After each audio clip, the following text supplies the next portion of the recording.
Meus queridos, vamos abrir as nossas Bíblias, Isaías capítulo 40. Por esses domingos, nós estamos expondo esse texto, o texto de Isaías capítulo 40.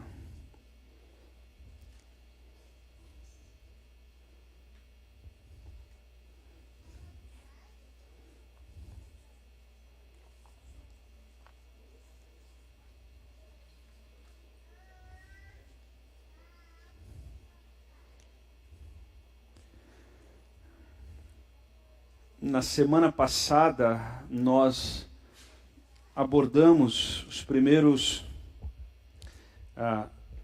5 versículos de Isaías capítulo 40, e fazendo referência a outras partes do mesmo capítulo, apoiando esses primeiros versículos. E nós estamos dando o título nas nossas reflexões em Isaías 40, no seguinte tema: surpreendidos pela esperança. E nós precisamos de palavras de esperança no atual momento que nós vivemos no nosso país. Eu sei que de vez em quando a gente cria algumas expectativas, e é normal, eu também as crio. Quando se troca de governo, quando vem gente nova, e nós precisamos de esperança. E na semana passada nós falamos que Deus cuida de nós, amém? Deus cuida de nós. E Isaías nos ensinou que como pastor ele cuida do seu rebanho.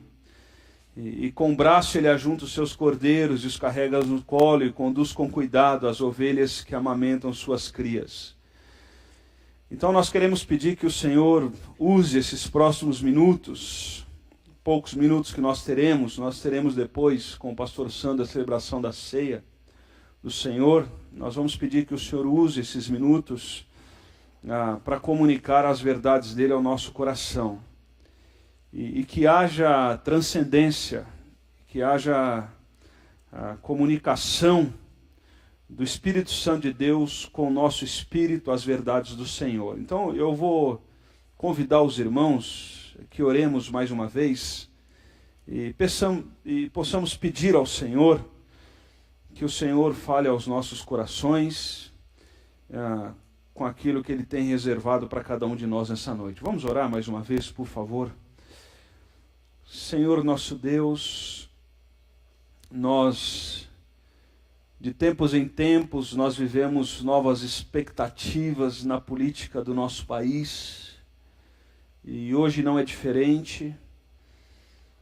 E nos ajude depois de todo esse borbulho, de toda essa inquietação, nos ajude a regularmos o foco dos olhos espirituais nossos. Nos ajude a olhar para a história à luz da eternidade. Nos ajude a olhar para movimentos com responsabilidade como cidadãos, com hombridade, com atitude, com decência, com perseverança, porque o Senhor nos colocou nessa nação e nós temos responsabilidades. Mas nos ajude também a ajustar o foco dos nossos olhos como cidadãos do reino de Deus. E nos ajude a ler a história à luz da eternidade. Grande desafio nós temos, ó Deus. É no nome de Jesus que nós oramos e pedimos nessa noite que à luz da Tua palavra o Senhor comunique ao nosso coração. Em nome de Jesus. Amém. E amém. Amém, irmãos? Amém? Nós vamos abrir as Bíblias. Eu já pedi aos irmãos Isaías 40 e vamos manter aberta. E eu quero revisar alguns versículos anteriores.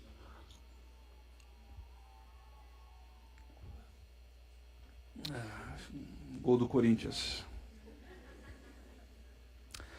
Isaías 40, a partir do primeiro versículo, diz assim: Console o meu povo, diz o Deus de vocês. Encorajem a Jerusalém e anuncie que já cumpriu o trabalho que lhe foi imposto. Pagou por sua iniquidade e recebeu da mão do Senhor em dobro por todos os seus pecados. Uma voz clama: no deserto preparem o caminho para o Senhor, façam no deserto um caminho reto para o nosso Deus. Todos os vales serão levantados, todos os montes e colinas serão aplanados, os terrenos acidentados se tornarão planos, as escarpas serão niveladas. A glória do Senhor será revelada, e juntos todos a verão, pois é o Senhor quem fala. Uma voz ordena: clame, e eu pergunto: o que clamarei? Que toda a humanidade é como relva, e toda a sua glória como as flores do campo. A relva murcha e cai sua flor, quando o vento do Senhor sopra sobre eles. O povo não passa de relva. A relva murcha e as flores caem, mas a palavra do Senhor permanece para todo. Pois é, Eric, eu não sabia a música que você escolheu.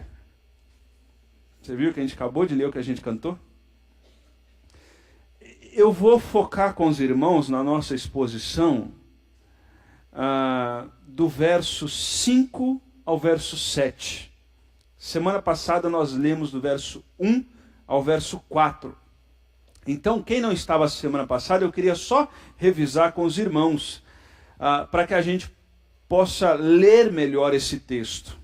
Lembra que nós falamos que Israel, durante o Reino Unido, teve 3 reis: Saul, Davi e Salomão. Vamos repetir? Saul, Davi e Salomão. Saul, Davi e Salomão. E eu aprendi no seminário, quando estudei essa matéria, que Saul não tinha coração, Davi era todo coração e Salomão era meio coração. Dá para entender? Vamos lá? Saul não tinha coração, Davi todo coração, e Salô, para os íntimos, meio coração, né? Salô, ele se iludiu, né? Se iludiu com a barra de ouro, o poder, com a barra de ouro, o dinheiro, com a barra de ferro, o poder, com São João da Barra, bebida, e com barra de saia, mulher. E aí ele perdeu, se iludiu. E depois, quando Salomão, no final do reino de Salomão, quando vem o filho de Salomão, o reino é dividido em reino do norte e reino do sul. 10 tribos vão para o norte, 2 tribos vão para o sul. Norte Israel, sul Judá. Norte a capital Samaria, sul a capital Jerusalém. E o reino do norte é levado em 722 pelos assírios cativos, e nunca mais existe, nunca mais. O reino do sul é levado pelos babilônicos em 3 vezes. E aí nós chegamos em Isaías, porque o reino do sul está na Babilônia, e eles estão cativos. Por que eles foram cativos? Por desobediência a Deus. E uma das maneiras que nós aprendemos a semana passada de Deus demonstrar amor ao seu povo é disciplinando o seu povo.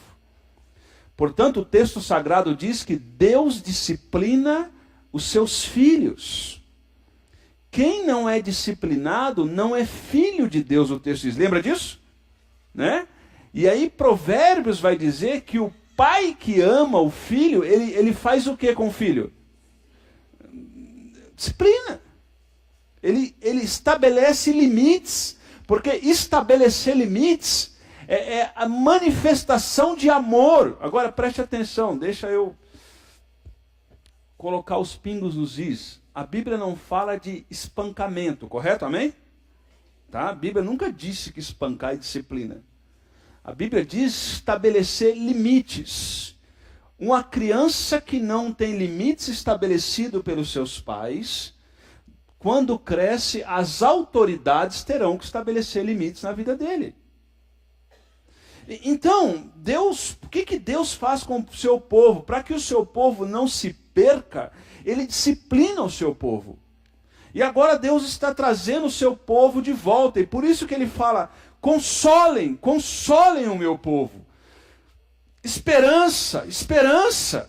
Né? Eu falei a semana passada que eu fico assim aguardando um WhatsApp de algum anjo bem perto de Deus, dizendo assim, vai melhorar, amém?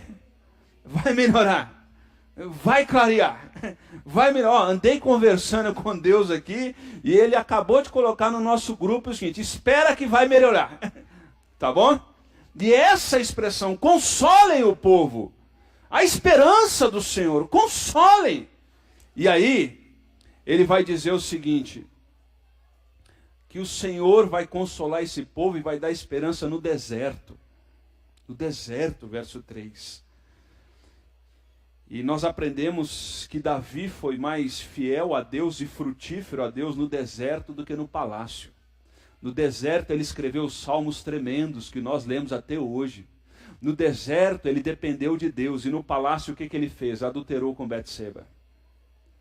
Algumas vezes nós somos mais produtivos nos desertos do que nos palácios. Então, ele está dizendo, a glória do Senhor será revelada e juntos todos verão. Sabe por que todos verão? Porque é o Senhor quem?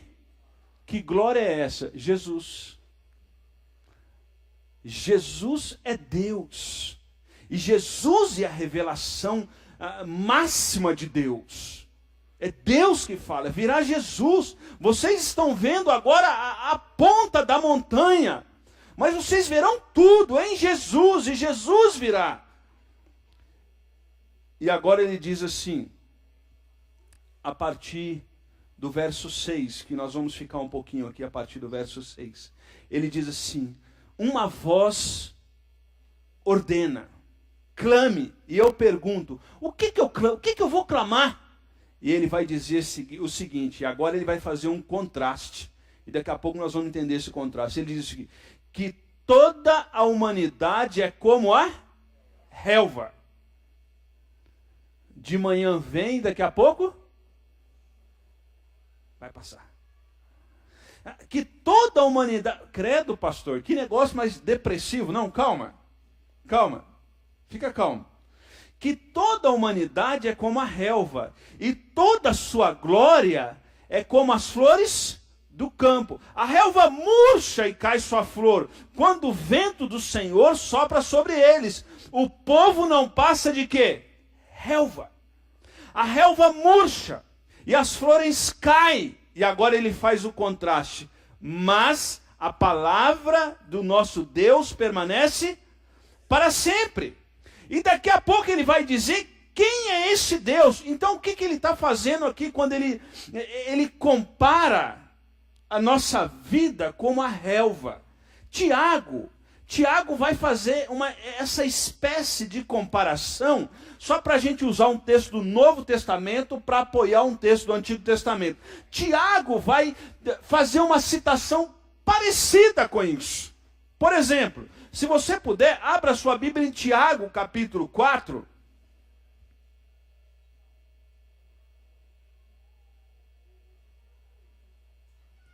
Tiago, capítulo 4, a partir do verso 13. Diz assim, Tiago 4, capítulo 4, a partir do verso 13, diz assim, ouçam agora, vocês que dizem, hoje ou amanhã iremos para esta ou aquela cidade, passaremos um ano ali, faremos negócio, ganharemos dinheiro. Vocês nem sabem o que lhes acontecerá amanhã. Que é a sua vida? E agora ele vai usar a seguinte expressão. Vocês são como o quê? A neblina. Lá em Isaías ele vai dizer que nós somos como a relva. As duas expressões denotam a transitoriedade da vida, a fragilidade da vida. Denota a finitude da nossa existência. Estão entendendo, gente? As duas expressões, desculpe, o que eu vou dizer eu não quero ofender ninguém, por favor. Aqui os irmãos que nos ouvem pela internet, a minha intenção não é ofender ninguém. Esses dois textos, sabe o que fazem conosco? Nos colocam no nosso devido lugar. Nos colocam no nosso devido lugar. sobre a brevidade da nossa vida. E Tiago vai dizer o seguinte: vocês nem sabem o que acontecerá amanhã, que é a sua vida, vocês são como a neblina que aparece por um pouco de tempo e depois se dissipa. Aí ele diz, ao invés disso, deveriam dizer, se o Senhor quiser, viveremos e faremos isto. Cuidado que Tiago não está ensinando um ritual religioso para a gente impressionar as pessoas. Então a gente acha que o cara é espiritual porque ele fala assim, se Deus quiser. Mas tem gente que fala assim, se Deus quiser, porque é um hábito religioso. Mas a vida dele não aponta para o fato, se Deus... Então a gente decora alguns jargões religiosos e verbaliza esses jargões religiosos para impressionar as pessoas que estão ao nosso redor. O que Tiago está nos ensinando não é jargões religiosos, é sim entender a brevidade da nossa existência. E o que Isaías vai nos apoiar, ele vai dizer agora a brevidade, somos como a relva, e ele vai dizer quem é Deus.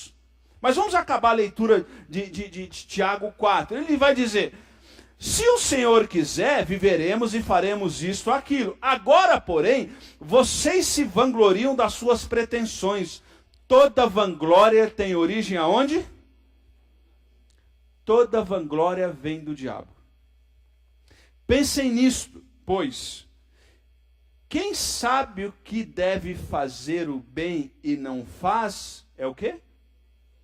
É engraçado que Tiago vai dizer, não é quem faz o mal comete pecado. Preste atenção. Tiago está dizendo, quem sabe o que deve fazer e não faz, comete o quê?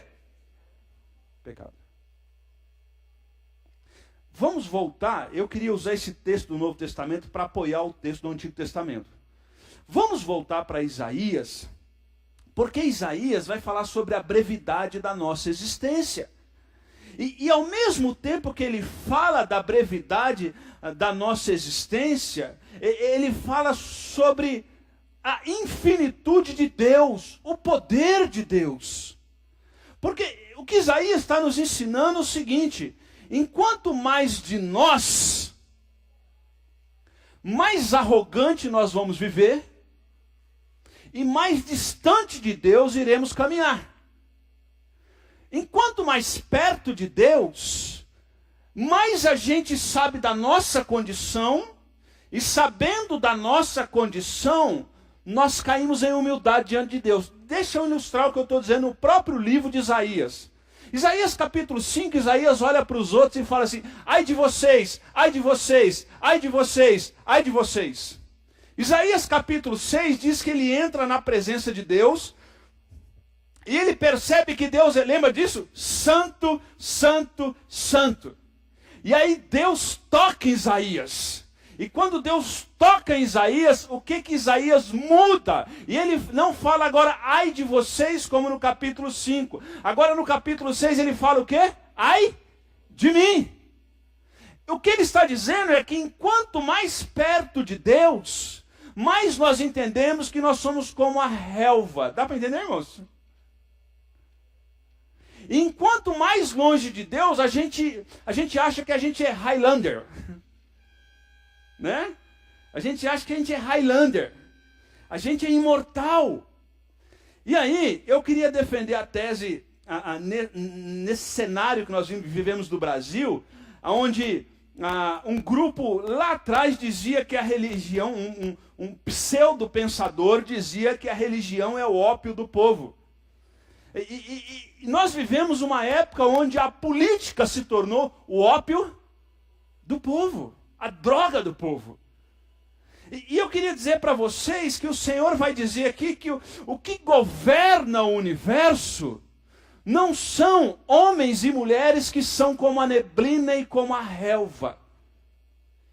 Quem governa o universo? Agora, queridos, quando eu tento ajustar esse nosso foco, né? Lembra quando a gente vai fazer exame oftalmológico, colocam a gente e aí o oftalmologista vai passando aquelas lentes, não é verdade? E a primeira vez que eu fui fazer aquilo ali, Marquinho, eu assim, chuchei o olho naquele negócio, que quando na hora de abrir o outro, assim, não abria.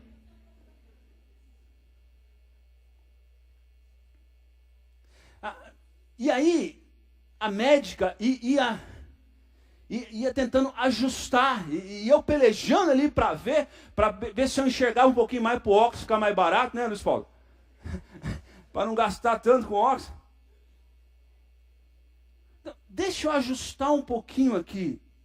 Ao mesmo tempo que ele fala que nós somos como a relva, ele diz assim, a partir do verso 11 de Isaías 40, ele diz assim, como o pastor, ele cuida do seu... Então preste atenção no que eu vou dizer. Deus cuida de todo o seu rebanho ao mesmo tempo. Vou repetir. Quem aqui tem mais de um filho? Você vai entender o que eu vou dizer.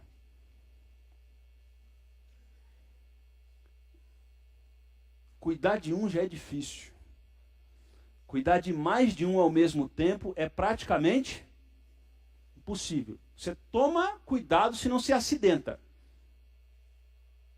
Agora deixa eu dizer uma coisa para vocês. Se todo mundo na China combinar de pular juntos ao mesmo tempo, o que acontece com o planeta? Imagina na China, né? Um digital influencer lança um desafio. Nós vamos pular todos ao mesmo tempo. Tá. De tanta gente que tem. Na China, o que mexe, mata e come de bicho. Então preste atenção no que eu vou dizer. Nós não conseguimos tomar conta de todos os nossos filhos ao mesmo tempo, porque nós somos como a relva. Está entendendo? O versículo acabou de dizer aqui que o Senhor cuida de todas as suas ovelhas ao mesmo tempo. Amém? Vocês entenderam o que eu estou dizendo? Ele cuida de todo mundo ao mesmo tempo. Um dia desse, uma avó estava aqui na igreja e 2 netos sentaram no seu colo. E correu mais um neto querendo sentar e não tinha espaço no colo. Rapidamente a avó juntou os netos, travou mais um e trouxe todos e disse assim, no colo da avó tem espaço para todos. E quando o último veio sentar, essa perna ficou para fora. Mas a avó se esforçou para que no colo dela tivesse espaço para quem? Para que nenhum dos seus netos se sentissem abandonado ou menosprezado, para que todos tivessem o mesmo afago. Estão entendendo o que eu estou dizendo? O que eu estou dizendo, e que esse texto está dizendo, é que Deus tem espaço para todos. Todos ao mesmo tempo. Qual o tamanho do colo de Deus, como a criança aqui da igreja diz, grandão? Cabe todo mundo. Deus é capaz de cuidar de todos. E aí nós temos alguns sentimentos. Qual o sentimento? Às vezes, devido ao nosso pecado, a nossa falta de fé, ou momentos difíceis que nós vivemos, nós achamos que Deus não se importa com a nossa causa. De que Deus não está nem aí para a gente. E nós precisamos decodificar isso muito bem na nossa mente. Porque a palavra de esperança que Deus dá é a seguinte, Ele não nos mima. Não existe filho de Deus mimado. Bota isso na sua cabeça. Ele nos coloca no nosso devido lugar. Ele fala, eu e você somos como a relva. A relva.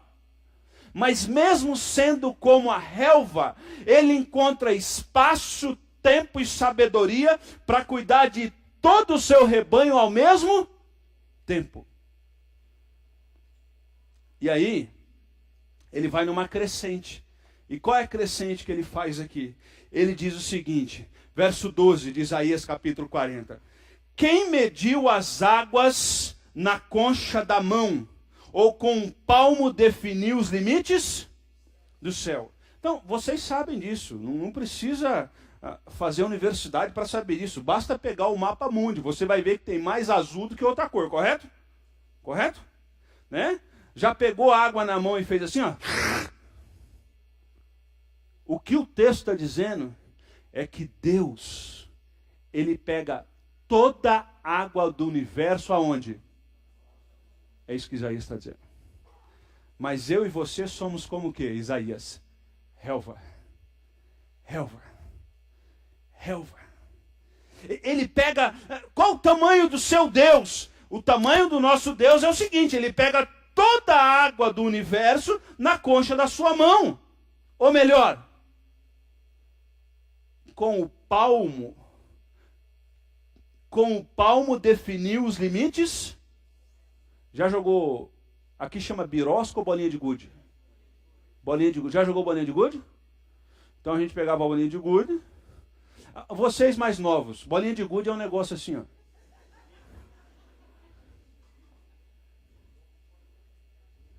A gente andava com um pote assim de maionese na mão, cheio daquele negócio dentro.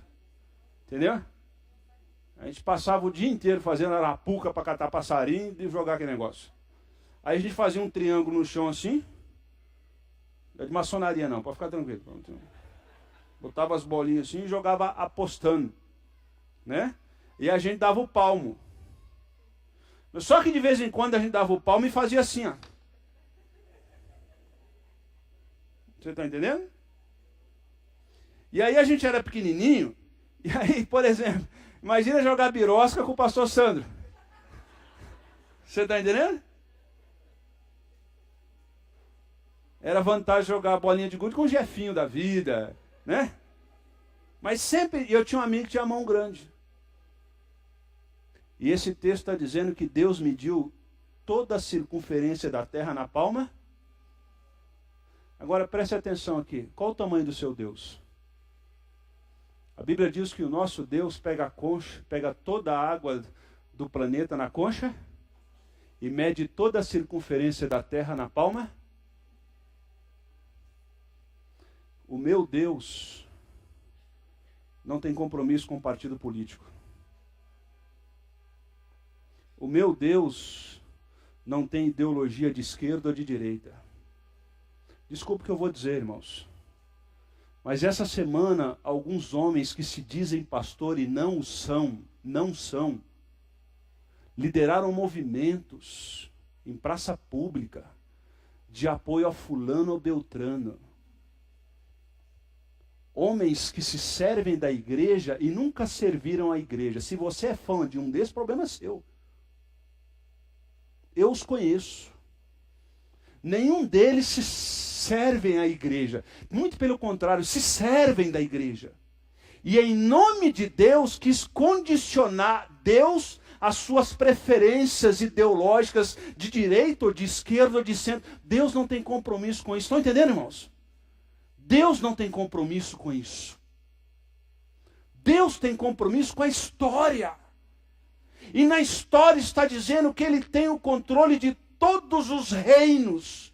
No capítulo 41 de Isaías, a história do capítulo 41 é a história de Ciro, rei persa, abençoando o povo de Judá para voltar do cativo. Ciro, que era um rei incrédulo, Deus moveu o coração de Ciro, e Ciro agora liberta o povo. Portanto, o nosso Deus, quem é o nosso Deus? É aquele que consegue tomar conta de todas as suas ovelhas ao mesmo tempo. Estão entendendo, gente? E aí, para minha tristeza, irmãos em Cristo, de igrejas, que não se falam mais. Porque um defende ciclano, outro defende beltrano. E aí eles começam a ficar bicudos um com o outro. E aí eles esquecem que a mesa do Senhor está posta. Eu vejo crentes de algumas igrejas se degladiando porque defende fulano, defende beltrano.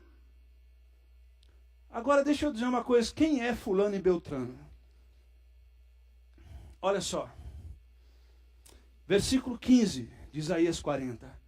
Na verdade, as nações são como Isaías 40, versículo 15. Na verdade, as nações são como a gota que sobra. Quem são as nações? São como gotas que sobram do balde. Para Deus, elas são como o quê? O pó que resta na balança. Para Ele, as ilhas não passam de um grão. Nem as florestas do Líbano seriam suficientes para o fogo no altar, nem animais lá bastariam para...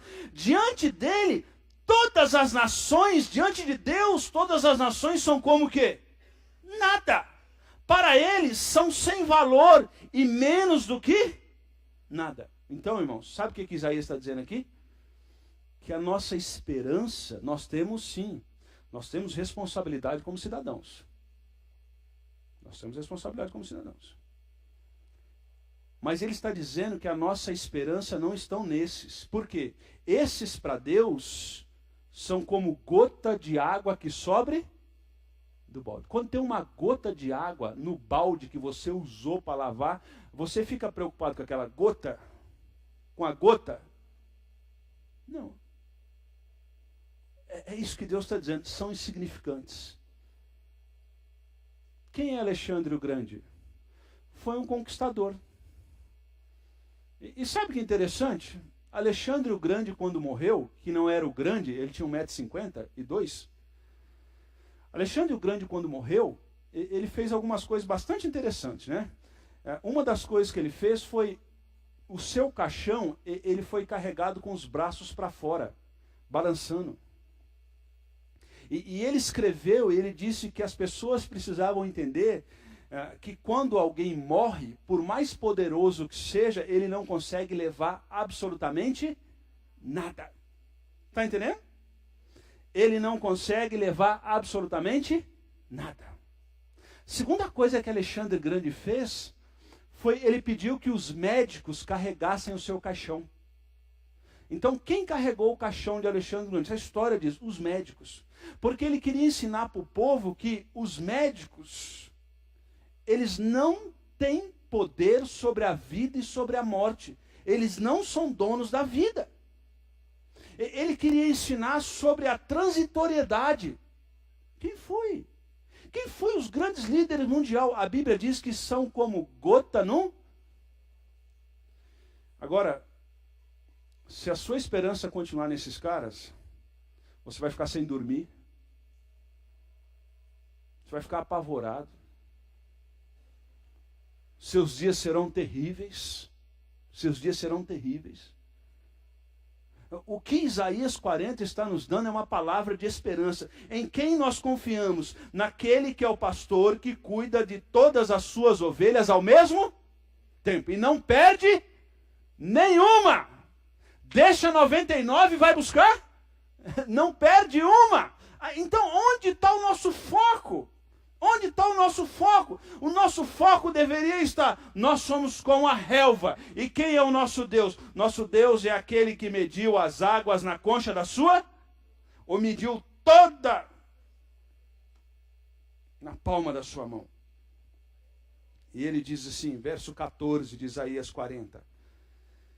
A quem o Senhor consultou para que pudesse... E quem lhe ensinasse a julgar com justiça? Quem lhe ensinou o caminho do conhecimento? E quem lhe apontou o caminho? Sabe o que ele está dizendo aqui? A autossuficiência, a autoexistência e o autoconhecimento do nosso Deus. O nosso Deus não precisou de conselho de ninguém. Sabe por quê? Porque Ele sabe todas as coisas. Amém? Todas as coisas. Então, olhe só. Ajuste o seu foco. A nossa vida deve ser olhada aos olhos da eternidade e não da história. E não da história. Quem são alguns personagens da história em quem nós botamos a confiança? São como pó. Mas a palavra do Senhor permanece para todo sempre, para todo sempre, para todos sempre e para todos sempre. As nações não é a nossa esperança, os líderes mundiais não são a nossa esperança. Nós não podemos comparar a esse Deus, mas ele também vai falar também de um grande problema que eu e você tem, além da nossa confiança em homens.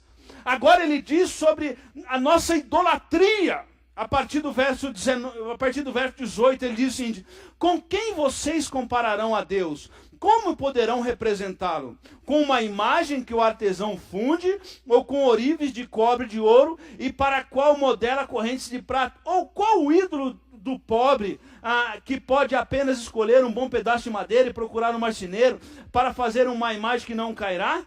Será que vocês não sabem? Nunca ouvirão falar, nem lhes contarão desde a antiguidade. Vocês não compreendem como a terra foi fundada. E aí ele vai dizer, ele acabou de dizer e vai continuar falando sobre a idolatria do nosso coração.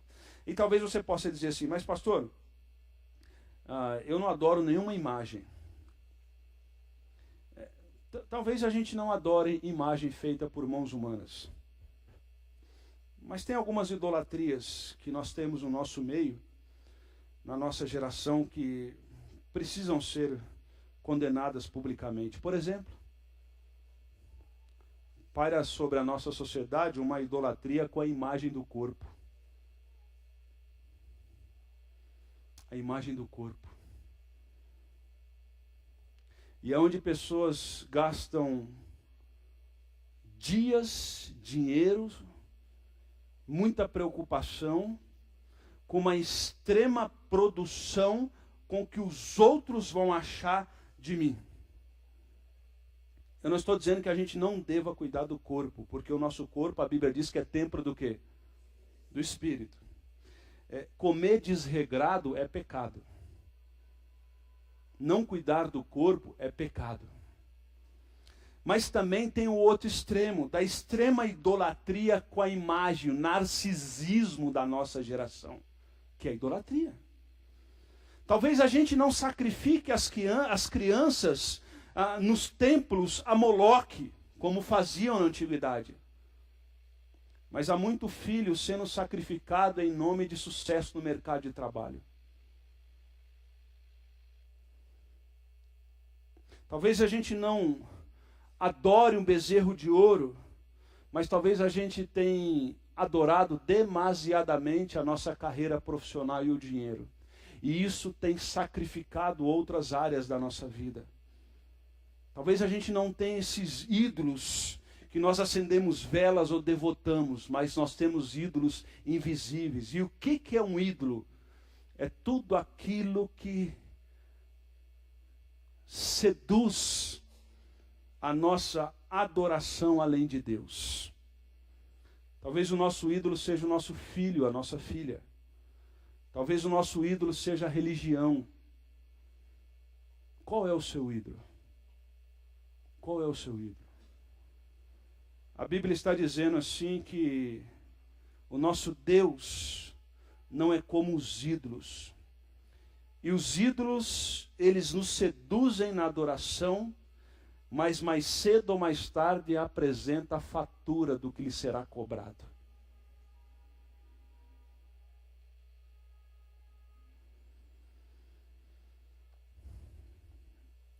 Tiago, capítulo 4, eu quero encerrar lendo Tiago capítulo 4, mais uma vez.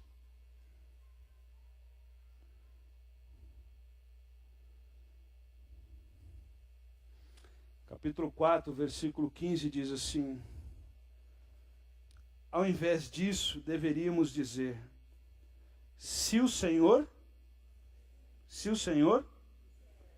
viveremos e faremos isto ou aquilo.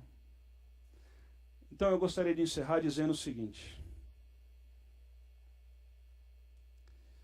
a minha e a sua vida, ela continua nas mãos de Deus, amém? Amém? Imagine o homem mais poderoso da face da terra. Ontem, após um jogo de futebol da Premier League, um dos 3 homens mais ricos do mundo, dono de um clube inglês, o seu helicóptero de não sei quantos milhões, ele aterrissou de uma pista no local de pouso, no próprio clube do Leicester, e o helicóptero explodiu. E dentro daquele helicóptero estava o filho e a filha do dono do clube. Desculpe o que eu vou dizer. Esse homem tem dinheiro para comprar todos os helicópteros do mundo. O time que ele comprou, inglês, é um hobby para ele. Então ele injetou assim milhões num hobby. Estão entendendo o que eu estou dizendo? Milhões. Milhões. E aí, para ganhar tempo e ter conforto, eles acabaram o jogo da Premier League. E possivelmente eles tinham alguns compromissos com seus filhos, passear, etc. tal. E quando o piloto aciona o motor do helicóptero, e o helicóptero está pronto para decolar com os filhos daquele homem dentro do helicóptero, o helicóptero pega fogo. Morrem os 2 filhos. Todo o dinheiro que aquele homem tinha, hoje não está resolvendo absolutamente nada. Ajuste o foco da sua vida. A sua vida é como a relva. E quem é Deus? É aquele que, como pastor, toma conta de todas as suas ovelhas ao mesmo tempo. É aquele que mediu as águas na concha da sua, definiu os limites da terra na palma da sua mão, calculou o peso da terra. Quem é Deus? É aquele que não precisou consultar ninguém para fazer o que faz. Sabe por quê? Porque Ele é o soberano, amém? Ele é o soberano, Ele é o soberano, Ele é o soberano. Então, enquanto mais perto de Deus, mais eu entendo que eu sou como a relva. Mais eu entendo que eu sou como a neblina, e mais eu entendo que nada foge do controle dele, e que ele é soberano, e que a minha vida não pode ser lida simplesmente na história, mas sim na eternidade. Na eternidade. Quem é Deus? É aquele que cuida de mim e de você, amém? E ele continuará cuidando. Seja quem for o governo, Ele continuará cuidando, amém? Seja qual for o regime, Ele continuará cuidando de nós. Porque Ele é Deus, Ele é Deus. E louvado seja o nome dEle, amém? Então vamos orar, vamos pedir graça para Ele nessa noite. Vamos pedir graça. Eu queria que você tivesse um tempo de oração.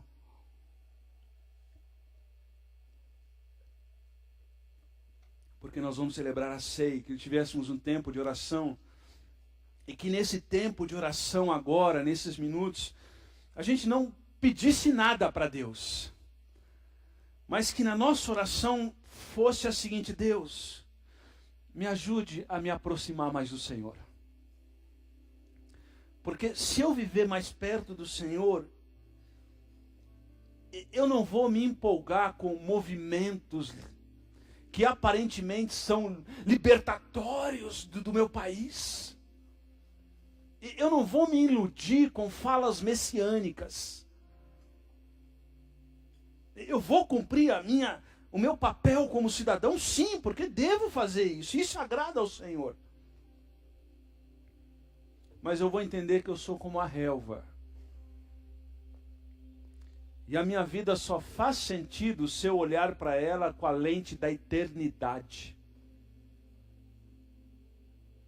E a nossa oração nessa noite deve, se o Senhor quiser, faremos isso, faremos aquilo, se o Senhor quiser. Se o Senhor quiser.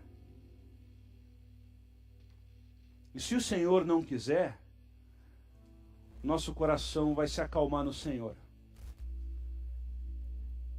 Porque se o Senhor não quiser, eu e você que somos como a relva, devemos entender que a vontade do Senhor é boa, perfeita e agradável. E aí nós precisamos descansar no Senhor. E dizer: Senhor, amanhã eu vou levantar cedo, vou trabalhar como se fosse o último dia da minha vida, porque eu tenho responsabilidade. Mas eu entendo que os frutos disso virá com a bênção do Senhor. E aí, se isso não der certo, eu vou pedir sabedoria para Deus para me dar outra estratégia, me dar mais perseverança. Mas eu não vou desistir. Mas eu vou continuar guardando no Senhor, porque quem é o meu Deus? É aquele que toma conta de todos nós ao mesmo tempo. Ao mesmo tempo. Então a nossa oração nessa noite é: Senhor, obrigado porque nada foge do controle soberano do Senhor. E mesmo eu não tendo percepção disso, o Senhor é autoexistente. O Senhor é soberano. E o Senhor não compactua com o pecado. Portanto, me ajuda nessa noite em oração a entender que o Senhor é santo, santo, santo, santo. Santo, santo, santo. Qual a igreja que agrada a Deus? A igreja que sabe quem ela é e sabe quem Deus é. É essa igreja que encanta o coração de Deus. E aí, quando a gente entender isso, aí a gente pode dizer: tudo posso naquele que me fortalece. Obrigado a Deus porque o Senhor mandou Jesus na história. Nos ajude nessa noite a consolar o nosso povo com a Tua palavra. A focar os nossos olhos na história, sim, mas na eternidade também. E nos ajude a entender a nossa finitude. E nos ajude a entender a autoexistência do Senhor. Porque quando começamos a compreender isso, descansamos no Senhor. Porque entendemos que o Senhor é maior do que tudo que possa um dia nos acontecer. De que o Senhor tem controle de absolutamente tudo, tudo. E nada pode pegar o Senhor de surpresa, porque o Senhor sabe de tudo. Obrigado por essas verdades, ó Deus. É no nome de Jesus que nós entregamos ao Senhor as nossas ansiedades, as nossas frustrações, os nossos medos. Colocamos diante do altar do Senhor, na certeza que o Senhor cuida de tudo e de todos ao mesmo tempo. Em nome de Jesus. Amém e amém. Amém, irmãos.